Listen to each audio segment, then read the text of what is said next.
Hello বাচ্চারা, hopefully তোমরা সবাই ভালো আছো। তো আজকে তোমাদের সাথে কথা বলবো কেম শট নামে একটা নতুন সিরিজ নিয়ে।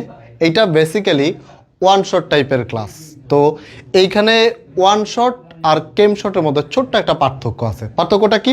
পার্থক্য হচ্ছে ওয়ান শট হয় দুই ধরনের, হয় একদম টপিকগুলো ব্যাখ্যা করে পড়ানো হয়, আরেকটা হচ্ছে তোমার শুধুমাত্র কোশ্চেন সলভ করানো হয়। কিন্তু এই কেম শট জিনিসটা হচ্ছে দুইটার কম্বো। সেটা কীরকম? সেটা হচ্ছে ভাইয়া যে কোনো টপিক, যেমন এখানে কি আছে রাসায়নিক বন্ধন। আমি রাসায়নিক বন্ধনে বিগত 10 বছরে আসা সকল কোশ্চেন অ্যানালাইসিস করছি, করে এরপর রাসায়নিক বন্ধন যখন আমি পড়াইছি তখন ওই বিগত 10 বছরের কোশ্চেনগুলোই আমি উদাহরণ হিসাবে ব্যবহার করছি। তাইলে হইলো কি, তুমি একটা টপিক পড়লা, সেটার ব্যাখ্যা পড়লা, সেই জিনিসটা কি বুঝলা, অ্যাট দ্য সেম টাইম বিগত 10 বছরের কোশ্চেন তোমার সলভ হয়ে গেল। লাইক ধরো যে হাইড্রোজেন বন্ধন থেকে একটা কোশ্চেন আসছে, হ্যাঁ, তো আমি যখন হাইড্রোজেন বন্ধনটা পড়াইছি তখন এই হাইড্রোজেন বন্ধন থেকে বিগত 10 বছরে কী কোশ্চেন আসছে সবগুলো আমি উদাহরণ হিসাবে দেখাইছি। তো এবার যদি তুমি কোশ্চেন ব্যাংক নিয়ে দেখো তাহলে দেখবা যে কোশ্চেনটা তোমার আগে মাথা কাটায় পড়া লাগতো সেটা তুমি অলরেডি উদাহরণ হিসাবে পড়ে আসছো।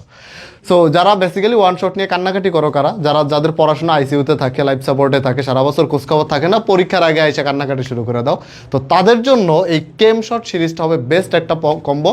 24 ব্যাচ এটার সুফল কতটুকু পাবে আমি জানি না, কারণ দেশের সার্বিক অবস্থার জন্য তোমরা নিজেরাও পড়তে পারো না, পড়াশোনায় বসতে পারো না, আমরাও আমাদের কাজ এখনও সম্পূর্ণ শুরু করিনি। সো এটা আমি কথা দিতে পারতেছি না, বাট 25 ব্যাচ 100% এটা সুফল পাবে এবং ডেফিনেটলি শেষ সময়ের বেস্ট একটা কম্বো হবে কেম শট সিরিজটা। তো আমি জাস্ট দুইটা ক্লাস আপলোড দিছি এখন পর্যন্ত। একটা হচ্ছে এই রাসায়নিক বন্ধন টপিকের উপর একটা, এরপরে হচ্ছে তোমার শঙ্করায়নের উপর আরেকটা। এই দুইটা ক্লাসই আমার এই ডিডিটি ভাই চ্যানেলে তুমি দুইটা ক্লাসই পেয়ে যাবে, আপলোড হয়েছে। এইগুলা বেসিক্যালি আমাদের এই দেশের অবস্থা খারাপ হওয়ার আগেই আপলোড ছিল, কিন্তু এই সার্বিক অবস্থার জন্য আমি ইউটিউবে ওপেন করি নাই। তো মাঝখানে ক্লাস নেওয়া অফ ছিল, আমি আবার যখন কাজ শুরু করব তখন এই সিরিজটাকে ইনশাল্লাহ আমি কমপ্লিট করব। সো দেখা হচ্ছে তোমাদের সাথে কেম শট সিরিজে, এবং এই সিরিজটা তোমরা সম্পূর্ণ আপডেট পাবা ডিডিটি ভাই ইউটিউব চ্যানেলে, এবং আমার যে পেজ আছে, গ্রুপ আছে, সবই এক নামে ডিডিটি ভাই নামে। এই সব কিছুতে বন্দি পাঠশালা গ্রুপ সহ সবখানেই তো আমি আপডেট দিয়ে দিব।